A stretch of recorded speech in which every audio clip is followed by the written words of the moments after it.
الفيلم اللي هنتكلم عنه النهاردة مش معمول للعيال الصغيرة، يعني لو سنك أقل من 18 سنة ياريت تقفل الفيديو بكل احترام وتمشي.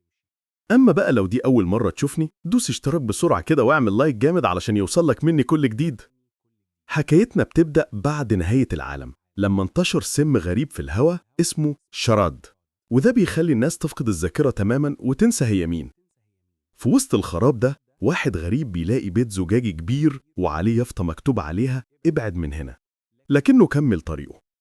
البيت ده طلع لأم معزولة عايشة مع عيالها، 3 بنات اسمهم بي وإيفي وديزي، وولد اسمه جابي. الأم كانت عاملة نظام معيشة ليهم علشان تحميهم من الغاز السام ويزرعوا أكلهم بنفسهم. الزرع ده مش بس بيديهم أكل، ده كمان بينقي الهواء اللي بيتنفسوه عشان يتفادوا أي مشاكل. خلت كل واحد يلبس سلسلة بأول حرف من اسمه، وكل واحد عنده قناع بيلبسه هو خارج علشان الغاز ما يخليش الشخص ينسى نفسه. جابي عنده حالة خاصة، مرة وهو صغير خرج من غير القناع، فبقى كل ما يتوتر أو يخاف يحس إنه لسه عيل صغير ويدخل في دوامة من الخوف والعصبية. من قوانين البيت إنهم ممنوع يدخلوا أي غريب، ولو حد حاول يقرب بيحذروه، ولو ما سمعش بيخلصوا عليه فوراً. كمان بيطلبوا من الغرباء كلمة سر، لأن عندهم أخ غايب من زمان اسمه لوكا ومستنين رجوعه. واحد من الغرباء دول البنات خلصوا عليه ودفنوه. إيفي خدت صورة من جيبه وخبتها في صندوقها اللي بتخبي فيه أسرارها. بعد ما دفنوه العيلة اتلمت عشان تعمل الطقوس بتاعتهم، علشان يفضلوا فاكرين إنهم لازم يحموا البيت اللي كل إزاز بتاعه عليه رسومات بتفكرهم إنهم أسرة واحدة ولازم يحموا بعض. في ليلة بي كانت بتحرس البيت، شافت شخص غريب بيقرب، سلطت عليه الكشاف علشان يعرف نفسه ويقول كلمة السر. الراجل قال على القناع بتاعه، المفروض كانت تخلص عليه بس ما عملتش كده. ليه؟ عشان أول ما شافت وشه حست بحاجة غريبة، كأنه بيفكرها بحاجة هي نسيها. الراجل ده كان مصاب في رجله إصابة خطيرة فوقع مغمى عليه. بي خدته بسرعة جوه البيت. أمها اتضايقت جدا إنها كسرت القوانين، بس ديزي قالت لها يا ماما ده مصاب ولازم نحميه، وده برضه من القوانين بتاعتنا. الأم قالت لهم طالما هيفضل معانا اتفرجوا عليا وانا بخيط له الجرح عشان تتعلموا، وفعلا بدأت تخيط رجله وبناتها بيتفرجوا. تاني يوم الراجل الغريب فاق، لقى نفسه مربوط في السرير وواحدة من البنات نايمة على الأرض جنبه. بعدها بنشوف جابي صاحي من النوم وهو عامل على نفسه ومغرق الملاية. إيفي صاحت على أختها عشان تساعدها وراحوا يغيروا الملاية لأخوهم. إيفي قالت لبي سيبيني معاه عشان ما يتكسفش وأعرف أغير له. بي قررت تحلق دقن الراجل الغريب، بس اتخضت لما لقيته صاحي مش نايم. وهي مرعوبة حاولت تسأله أسئلة عشان تاخد منه أي معلومات، بس ما كانش بيرد عليها ولا على أختها. جهزوه عشان يقابلوا أمهم.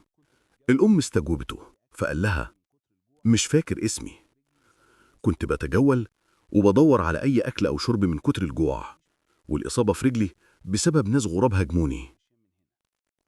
لما قال للأم إنه عايز يمشي ردت عليه لا، مفيش مشيان من هنا، طالما عرفت بيتنا وأسرارنا هتفضل معانا وتشتغل زي ولادي، مش هتنام هنا وإحنا نأكلك. إيفي لاحظت خوف جابي فحاولت تهديه وخلته يلمس وش الراجل الغريب عشان يطمن، لكن جابي فضل خايف ومتوتر. تاني يوم الراجل الغريب كان بيشتغل في البيت وهو متكتف بسلسلة. بي كانت بتكراش عليه وعينيها منه. جابت له فاكهة وقالت له أعلمك القراءة، وأي حاجة صعبة في الشغل قول لي وأنا أعملها مكانك. كانت بتعمل أي حاجة عشان تقضي أطول وقت معاه لوحدهم. إيفي لاحظت اهتمامها وقالت لها ما ينفعش نثق في أي حد غريب، خصوصا لو كان راجل. بس بيه ما اهتمتش بكلامها. وقت قفل الشبابيك الراجل استغرب الرسومات وسأل بيه عن معناها. قالت له كل رسمة بتعبر عن عيلتنا وقوانينها لحماية البيت. وقت الغدا بي كانت عايزاه يقعد معاهم على الترابيزة، بس أمها منعته وقالت الكرسي ده لأخوكم الغايب لوكا، وخلته يأكل لوحده على جنب. الراجل سأل مين لوكا ده؟ عرف إن لوكا أخوهم اللي خرج يدور على ناس محتاجة مساعدة ومرجعش. الأيام عدت وإصابة الراجل خفت. ديزي سألته عن الحيوانات لأنها عمرها ما شافت أي حيوان، فرسم لها حصان ووعدها يعمل لها تمثال حصان من الخشب لو جابت له سكينة من ورا إخواتها. ديزي سرقت سكينة والراجل عمل لها الحصان. فجأة جابي جات له الحالة وبدأ يكسر ويخبط، الراجل الغريب قال لي بيه فكيني بسرعة عشان أقدر أمسك أخوكي وأسيطر عليه، وفعلا قدر يسيطر عليه. بالليل بي كانت بتبص في المراية على علامة في وشها بسبب جابي. لما الراجل الغريب جه نادته بالغلط يا لوكا، قال لها مفيش مشكلة، نادي باسم لوكا. ردت لأ، لوكا ده كان أخويا. تاني يوم العيلة قررت إن الراجل ده يتفك من السلاسل ويبقى يتحرك براحته في البيت. في يوم لقى إيفي معاها صندوق فسأل عنه. قالت له ده صندوق كنت بلعب بيه أنا ولوكا. قال لها طب ما تلعبيني معاكي. ردت لأ، عشان أنت مش لوكا، ولوكا كان بيغني في اللعبة دي قدامنا كلنا، هتعرف تغني زيه؟ قال لها لأ طبعا، أنا ما بغنيش وما بعرفش أرقص. بعدين سأل دايزي وبي عن الصندوق. دايزي ما افتكرتش، بس بي كانت عارفة وقالت له إيفي دايما بتخبي أسرارها جوه الصندوق ده. الراجل قرر يجيب فراولة يعتذر بيها لإيفي عن طريقته معاها. بي قالت لإيفي ده عارف الفاكهة اللي بتحبيها، بس إيفي كانت واخدة منه موقف وقالت له لو كنت أنا الحارس يوم ما جيت كنت خلصت عليك فورا. في يوم حراسة بي الراجل كان معاها، استغل إنها مركزة في ضرب الهدف وبدأ يقرب منها. بعد ما ضربت النار وخدت اللي بيتاكل قبل ما يدفنوا الباقي، بعدها بنشوف إيفي مصدومة من اللي شافته. الراجل الغريب حس بيها فراح يواجهها وقال لها على فكرة أنا شفتك. قالت له أنت ضحكت على أختي عشان هي طيبة، بس مش هتقدر تضحك عليا أنا كمان عشان أنا فاهمة. الراجل قرر يفتش وراها في الجنينة، لقاها مخبية صندوق فيه حرف ال اللي المفروض يكون فيه قلادة لوكا أخوهم المختفي. جه وقت الطقوس والراجل انضم ليهم مع بيه. إيفي اتضايقت وقالت لأمها الطقوس دي مقدسة لعيلتنا إحنا بس وما ينفعش غريب يحضرها. الراجل الغريب طلع حرف ال عشان يفهمهم إنه لوكا أخوهم المختفي. إيفي قالت له أنت مش لوكا، أنت بتحاول تضحك علينا بسبب ذاكرتنا. الراجل قال لها أنا لوكا، وإنتي كنتي سرقة القلادة بتاعتي ومخبياها عشان تقدري تعامليني كأني غريب وتحتقريني. حصل نقاش شديد بين إيفي وإخواتها. الأم قالت لهم إيفي بتحاول تحمي العيلة وده التصرف السليم، بس بي ردت لو كانت بتحمي العيلة ما كانش ده حال جابي اللي بسبب إهمالها قلع القناع وبقى مصاب بالحالة الصعبة دي. إيفي اتأثرت بكلام أختها وطلعت منهارة. بالليل إيفي ما حضرتش العشاء، والراجل الغريب بقى بياكل معاهم عادي على الترابيزة. بعد العشاء إيفي دخلت على أمها وقالت لها هو أنا الوحيدة اللي شايفة الحقيقة؟ أمها ردت أنت محتاجة تهدي، أنا بحمي العيلة دي من سنين وعندي خطة لكشف حقيقة كل حاجة. بنشوف جابي ما كانش عارف ينام عشان أخته بي كانت مع الراجل الغريب. إصابة الراجل خفت خالص، بس الأم ما وافقتش لدرجة إنها تخليه يحرسهم لوحده. بعد فترة بي عرفت إن عليها أعراض حمل وفرحت جدا، لكن فرحتها ما كملتش. أمها قالت لها موارد الأكل اللي هنا ما تسمحش بوجود جنين وأب معانا، لازم تحتفظي بواحد فيهم بس، والاختيار بين إيديكي. بي اتضايقت من كلام أمها وزعقت فيها وسابتها ومشيت. التصرف ده دخل جابي في الحالة بتاعته للمرة التانية وخرج يجري من غير قناع. إيفي جريت وراه وهي بتفتكر إهمالها اللي حصل أول مرة. الراجل الغريب جه بسرعة البرق وأنقذ الموقف، ودخل جابي جوه وفضل يهدي في إيفي ويقول لها ما تضغطيش على نفسك، انتي مش غلطانة في حاجة. إيفي كانت بتعيط وتقول له جابي كان عقله كويس وليه مستقبل وأنا اللي بوظت له حياته. ديزي قطعت كلامهم وقالت للراجل تعال معايا عايزاك، ولما انفردت بيه قالت له أنا اكتشفت إني حامل والأم خيرتني بينك وبين الجنين. الراجل حضنها وقال لها إنه هيقدر يقنع أمها تحتفظ بيهم هما الاتنين. بالليل إيفي ما جالهاش نوم، قامت لقت الراجل الغريب صاحي. قال لها انت شايلة هم أخوكي، لو كان مكتوب له يكون كده يبقى ده اللي هيحصل له سواء بسبب إهمالك أو لأي سبب تاني. إيفي قالت له إنها بتحبه وبتخاف عليه. تاني يوم الراجل الغريب ضايق جابي بالكلام وقال له أختك إيفي ما بتحبكش ونفسها تخلص منك. جابي اتجنن وجرى وكسر الإزاز. البنات جري وصلحوه قبل ما السم ينتشر. الأم فهمت إن جابي بدأ يفقد السيطرة والحالة بتجيله بفترات قصيرة. الراجل الغريب قال للأم أنا متفق معاكي إن جابي بقى خطر جدا، والحل إنه يكون من غير ذاكرة وما يفتكرش أي حاجة من ماضيه. الأم رفضت وقررت تكتفي إنها تربطه وهو نايم عشان تقلل من خطورته. بعد ما ربطته حكيت له عن حياتهم مع بعض عشان أعصابه تهدى. وهي خارجة من عند ابنها قابلت الراجل الغريب وقالت له: أنت بتعمل إيه هنا؟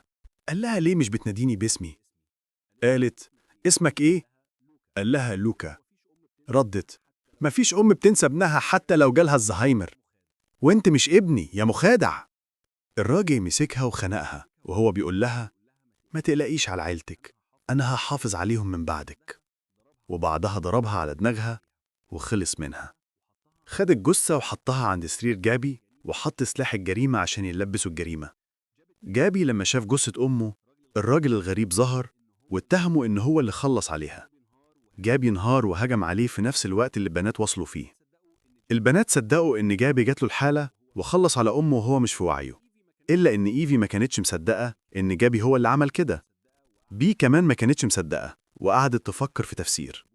الراجل الغريب أحل جابي وهو مربوط في سريره وكتم صوته، فتح له الشباك عشان السم يوصل له وقال له: استنشق الهواء وانسى اللي حصل، سعادتك الوحيدة هتكون في النسيان.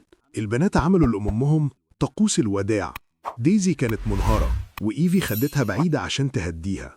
بي لما شافت بطاريات كشاف لوكا افتكرت اللي كانت ناسياه من سنين، إنها هي اللي خلصت على لوكا ودفنت الكشاف بتاعه، ولما خلصت عليه رفعت القناع عشان تنسى اللي حصل. وبالطريقة دي خلاص لوكا عمره ما هيرجع. لما قالت لإيفي إنها لقت بطاريات كشاف لوكا، إيفي قالت لها: أنا طول الوقت اللي فات كاتمة في قلبي عشان أحميكي من الألم ده وما كنتش عايزة أفكرك بيه. بي قالت لها: طب تعالي نخرج إحنا الاتنين من غير قناع وننسى كل حاجة. إيفي رفضت وقالت لها: أنا مش عايزة أنسى حقيقة وواقع حصل في حياتي. بعدها بي جت تخرج. الراجل الغريب وقفها. إيفي اتغاضت واتضايقت وخرجت لوحدها.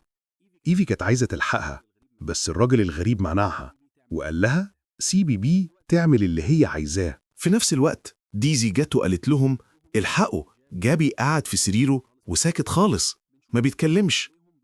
بنشوف بي دخلت عليهم بعد ما فقدت الذاكرة وقالت للراجل الغريب: أهلا، أنا بي هنا. إيفي عرفت إنها بدأت تتعامل مع عائلة كلها فقدت الذاكرة ومش عارفة تعمل إيه. الراجل الغريب قال لها: أنا معاكي وهعمل اللي انت عايزاه مني. إيفي قالت له: خلاص، يبقى احنا الاتنين نحط ايدينا في ايد بعض ونحمي العيلة دي. التحالف الجديد بدأ. إيفي والراجل بقوا متحكمين في كل حاجة وودعوا جثة الأم بالطقوس بتاعتها. بي بقت بتخرج من غير قناع عادي لأن إيفي قالت: طالما الغريب هو الأب يبقى البيبي هيكون ليه نفس المناعة وهيكون عادي يتحرك من غير قناع. الأمور بدأت تستقر لحد ما جابي وهو بيعفر مرة لقى جثة لابسة قلادة بحرف البي والإي، وده معناه إن بي وإيفي اللي هو عايش معاهم دلوقتي مش هم الحقيقيين ومزيفين. في يوم الراجل الغريب وهو واقف حراسة على البيت شاف راجل غريب تاني بيقرب من مكانهم، وبدل ما يضربه هو بالنار ضرب جابي. العيلة كلها صرخت والراجل الغريب بص عليهم وقال: أنا قلت لكم الشر مش فيا، الشر جوه بيتكم. وهنا الفيلم بينتهي على صرخة عالية من بي وهي واقفة ما بين الراجل الغريب وأخوها جابي اللي رجع للحياة بشكل مرعب. استنوني في ملخص جديد. سلام.